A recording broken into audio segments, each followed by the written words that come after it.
Everybody. This is Mark Mitford, CEO and founder of HR Catalyst Consulting, and I'm really excited about the conversation we're going to have today with a friend and professional colleague of mine, Jolene Risch.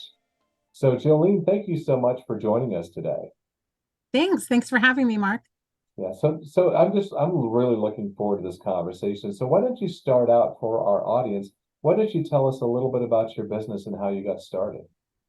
Yeah, sure. Okay, so Risch Results is we're a recruiting firm and we offer retained search and fractional or outsourced recruiting services to small and mid-market businesses, a lot of the same kind of businesses that you work with in HR. And these companies are looking for talent, and that's where we come in. I have over 25 years of experience in the people industry. I started in consulting at EY, and about 15 years doing recruiting. And, you know, I was at EY and my son turned 3. I'd been there several years, and I decided I was going to take a leave of absence. And I thought, you know what, I'm going to start my own business. So instead of going back to EY, I said, let me try something on my own. And around 07, 08, if you remember, we had very high unemployment, Right. and companies would post a job, and honestly, they would get a sea of candidates, right? Right. But it was difficult for them to be able to choose the right one, and it was taking a lot of time. And so, honestly, that's when we started our business. That's how I started my search firm during that time, helping companies find the right talent. Okay, interesting.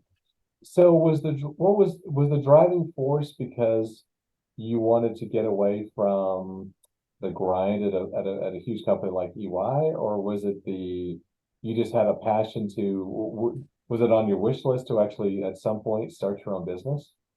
Never thought about it. Actually, I mean, I, I didn't, there was no one in my family who had actually started their own business. I actually loved working at EY.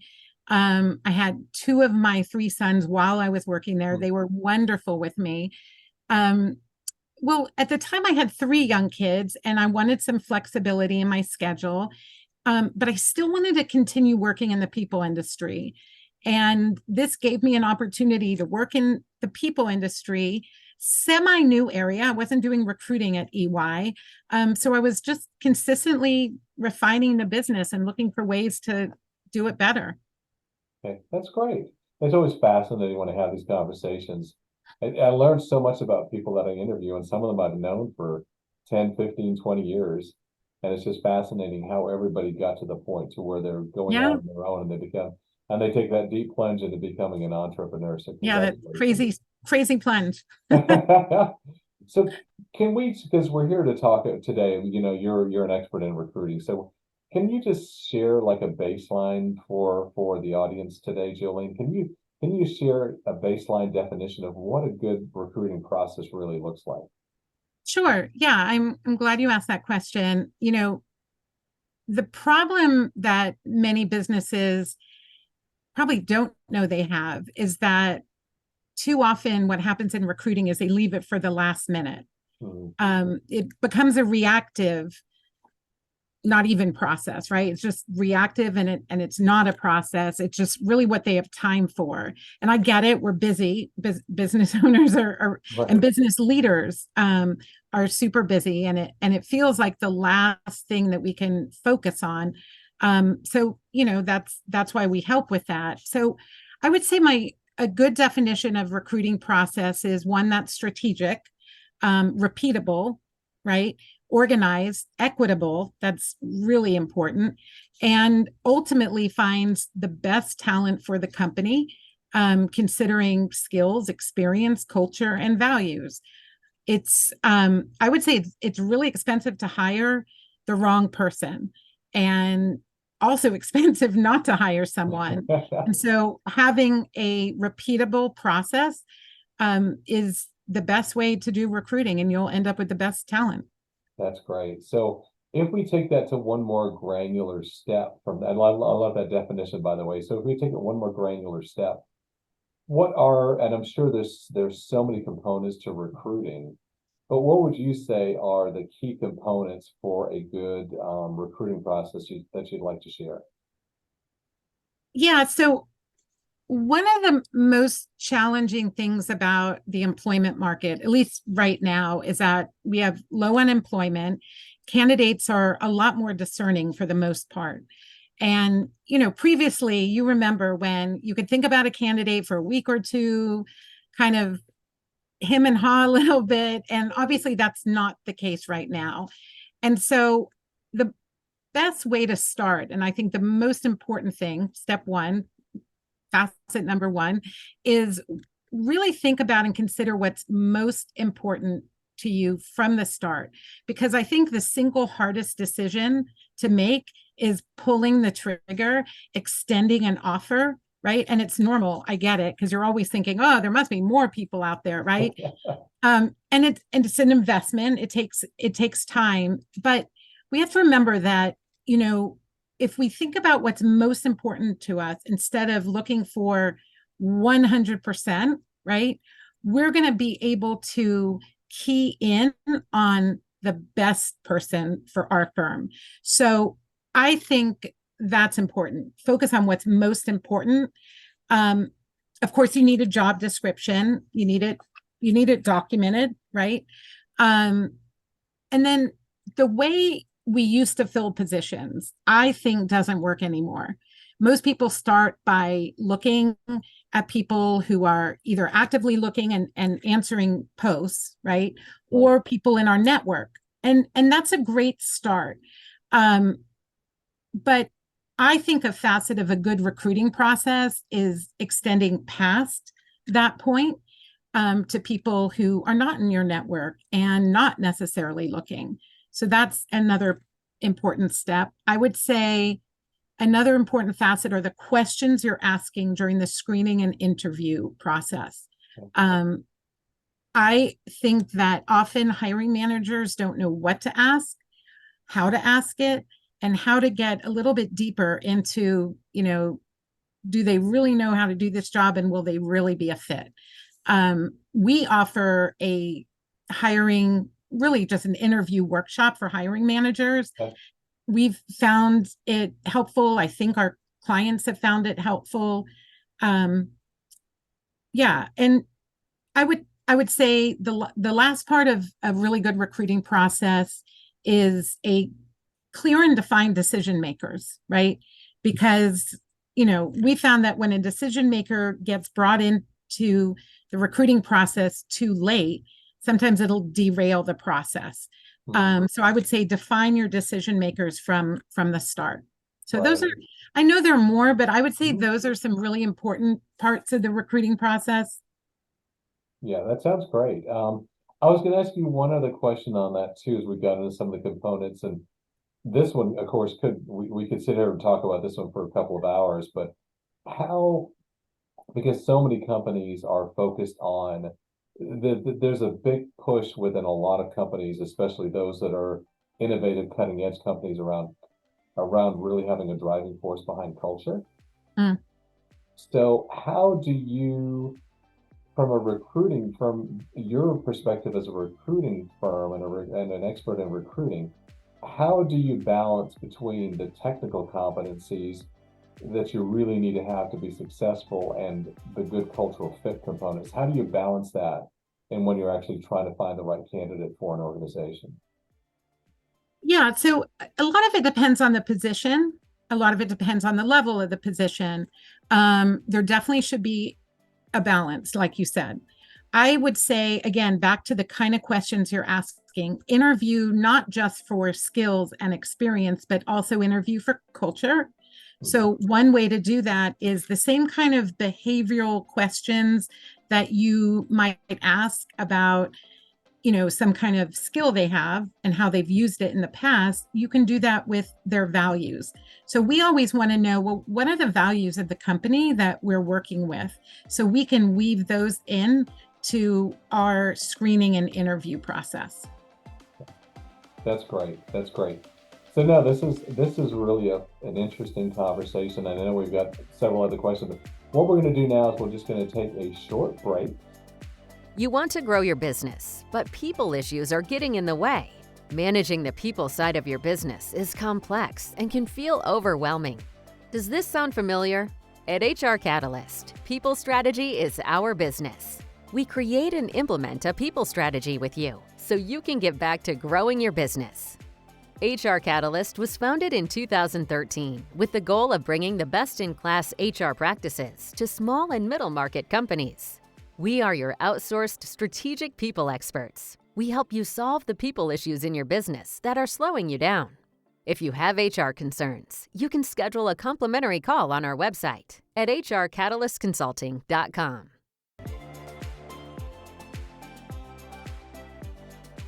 So Jolene, we just took a quick break. So thank you so much for your time so far because you just a Yeah. lot of insightful things. And it's amazing because I've worked in the HR field for a long time. And every time I interview somebody like yourself, I learn something new. So it's a fascinating conversation. You've already shared a couple of really nice golden nuggets with me. So I appreciate it. Awesome. Thank you.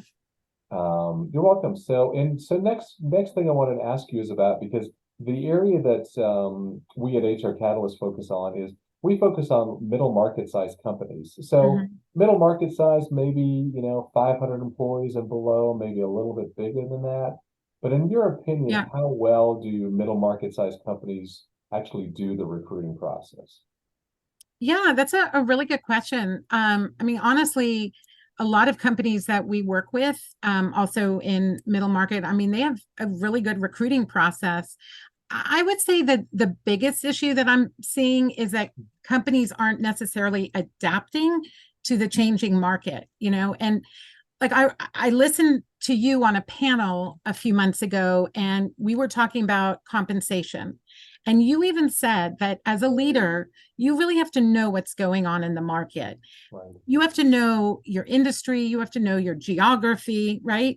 That's important for a leader to know that. And that's a big part of the recruiting process is knowing that up front. You certainly will be able to hold on to candidates, really good talent, if you know that up front. Um, I would say the other thing that business leaders, I think, need to stay informed about, even if they have a really good process, I would say is their own unconscious biases. That's where I see sometimes the process being derailed a little bit. And what ends up happening is what could have been a bigger pool of candidates is smaller because of unconscious thoughts and how we grew up and what we've read all our lives. And so I think addressing that also could help the recruiting process. Right, right. So when you talked about areas for improvement or maybe getting things really down pat to where some of the much larger companies out there probably do pretty well. Why do you think middle market size companies struggle with that a little bit? What are some of your thoughts there? Leaders are very busy. Um, Things are changing very quickly. I mean, look at the last 3 years and how quickly things have changed. I mean, even just from 2020, right, when there were so many layoffs, and then all of a sudden the Great Resignation, where it was the other way around, and now things are starting to even out. But things are changing quickly, and frankly, I don't think leaders always have the time to stay abreast of what's going on in the market. Right. Yeah, that's a great thought. No, Yeah. those are interesting comments. So, how about when you think about from a recruiting perspective, and as somebody who owns their own firm, so is recruiting a system? Is it a process? Is it both? What are your thoughts there? Well, I guess I would say it's both, maybe just to be fair. But really, I think it's both because recruiting is, I, I would say it's a system because there are things that we need to invest in that every recruiting process should have sort of built over it, right? It's kind of like a house. I think of it like a house. Like, what should every house have? And a kitchen, a bathroom, all of the need this. So you need technology, right? You need to know how you're going to find talent. There are things that you just need to know in advance. And then in terms of process, it's how you're putting things together, right? It's, are you going to start with, casting a wide net from the start? How are you going to go about it? And also the interview, what's your interview process going to look like? It looks different for every company, and who's involved, what level of position is. So I think it's a mixture of both. Okay, great. How about when you think about it, what are, in your opinion, what are the 2, 3, 4 keys to success? What do those look like for the process to really have a well-honed machine around the recruiting process? Well, we talked about knowing your market. Mhm. We talked about addressing your unconscious biases. I would say another point is understanding the candidate experience. I think that's really important now in this social media obsessed world that we live in, is thinking about the candidate experience and how they're going to be treated when they walk in for the interview, how you prepare them for the interview, where do you park, what the dress code is, etc. We want people to leave our clients, the companies, feeling really, really good about the whole experience. Right, that's great too. And uh, that, has that changed in the last year, in the last 3 years, the last 5 years? What are your thoughts there about really looking at the candidate? Because I know a lot of times companies they used to be so focused on, you have to prove yourself to me and you have to tell me why you're so great. And now with the way the job market Yeah. is, that now it's really, I said, whenever I talk to one of our clients too, I said, you have to make sure that you remember you are selling and Yep. marketing to the candidate. So when do you think that little shift of, that shift of that tide and that changing of the tides, when do you think that occurred? Well, I would say end of 2021, when we also started shifting to a more, the Great Resignation, Mhm. where a lot of people realized after coming out of a, global time, global challenging time, right? Um, I would say they came out of that and realized, you know what, there's a lot of things important to me right now, not only work. They started to reevaluate what their priorities were. And so you had people leaving the workforce, but also their companies for other companies. And it became really hard to find talent. And that was about when we started speaking to our clients more about exactly what you just said. It's not just let me wait and see what the candidate can sell to me, but it's Right. a dance, right? An interview is a dance, Mm. and it includes asking questions so you can learn more about the candidate, but also making sure that you're telling them all the great things about your company, the values, what it's like to work there.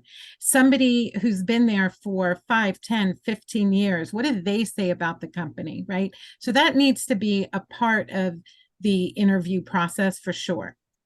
That's great. Now, that's really fascinating from your perspective, since this is what you do on a daily basis. So just Yeah. making sure you have informed companies and clients that you work for, that they've got to be really thinking there's a little bit of a changing of where the balance is in the experience, and it's going Yeah. to be that balancing act between what the company needs and also what the candidate is and the candidate is looking for. So where do you think the process itself, the recruiting process, where do you think that can get, what can happen to screw it up in essence? What can happen to derail the process, or where the process really fails when you're working with the clients that you do?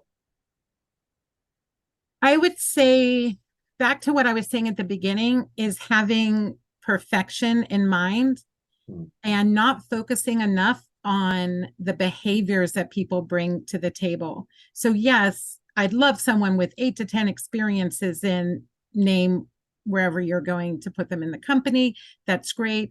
Oh, what if they have a few less years than that, or they're their range is a little bit over what you had in mind, or they don't have quite the education you were looking for.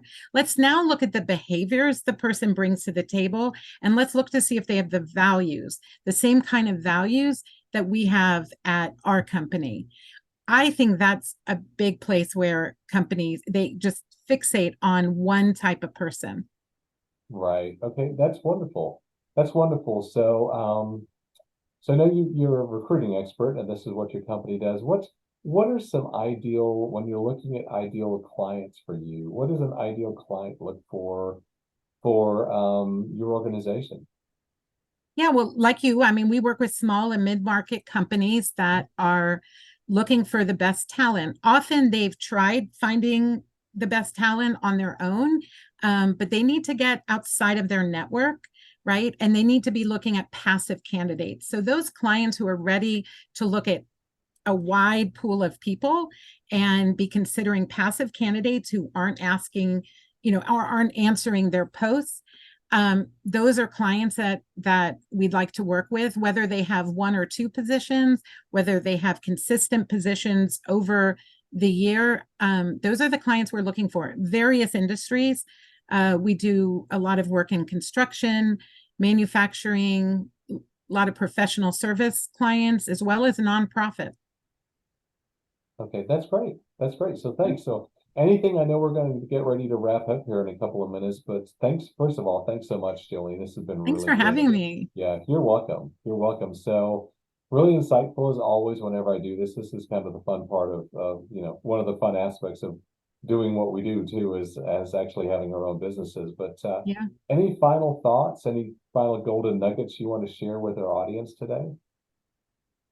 I would say the one golden nugget maybe to leave the audience with is consider unconscious bias training, because I think it's going to help in the recruiting process, but I also think it's going to help in retention and belonging and the culture of your organization. So I would probably leave our audience with that thought.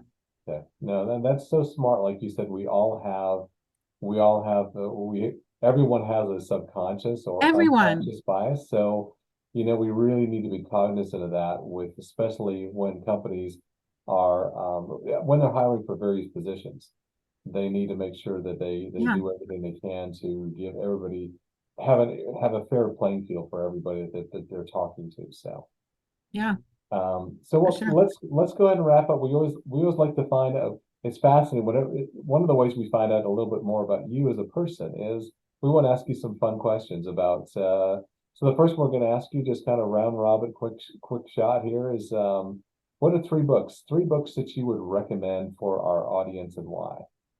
Well, the last book I read, I actually just posted on it, was the new book by Adam Grant. I'm kind of a super fan of Adam Grant. He's a psychologist at Penn graduate school, MBA program, and he wrote a book called Think Again. And the whole idea is, we need to be more curious. We need to have open minds, because sometimes we get so fixated on one process or one way of doing things, or how I've always thought about this, right? That, in the end, we're losing out.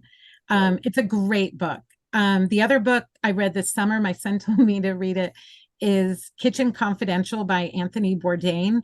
Okay. No, I'm not a great cook at all, but I love it because it gives like this inside look at what goes on in restaurants, and I love group process and group dynamics, so it's kind of a fun way of interesting way of looking at what's going on behind the scenes.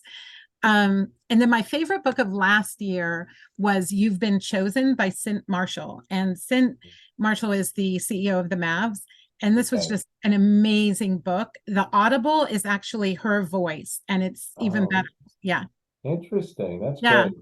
It's kind of funny when you say that, because I worked in restaurants for 6 years. Really? Actually, college and grad school, and the one thing I would say there, and I will keep it quick here, but on a Friday night, within the first 30 minutes if it's going to be a really long shift because everything's going wrong and the kitchen's already slow, or whether the shift is going to be like as smooth as silk. So much of it has to Exactly. do with they call it the front of the house and the back of the house in Yep. restaurant lingo. So the back of the house is the backbone, and if the back Yeah. of the house is messed up, it's going to be a long, arduous evening. So, Yeah. couple of other questions for you. So, two podcasts. What are you listening to? Sounds like you love podcasts. So, what are two of your popular podcasts you're listening to currently? Yeah. Well, I'm definitely going to start listening to yours. So I love Adam Grant's podcast, Work Life.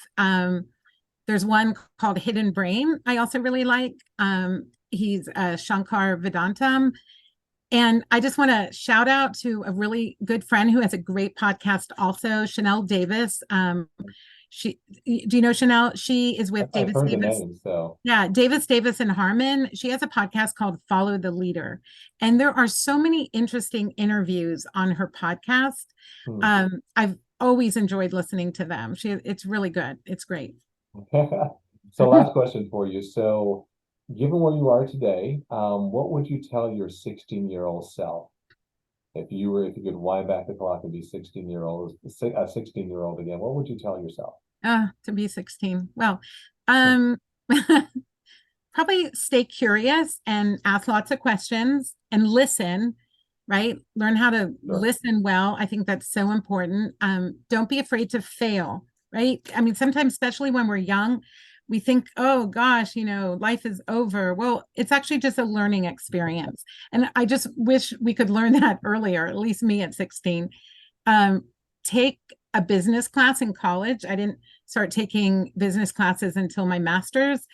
Um, and enjoy the journey. Yeah, that is great. So why don't you tell us, because I'm sure a lot of people are out there kind of intrigued with your background and what you do. So where can people find you online? Um, RischResults.com is our website. I am pretty active on LinkedIn. And yeah, you can follow me on LinkedIn. Well, connect with me on LinkedIn for sure so that we can communicate.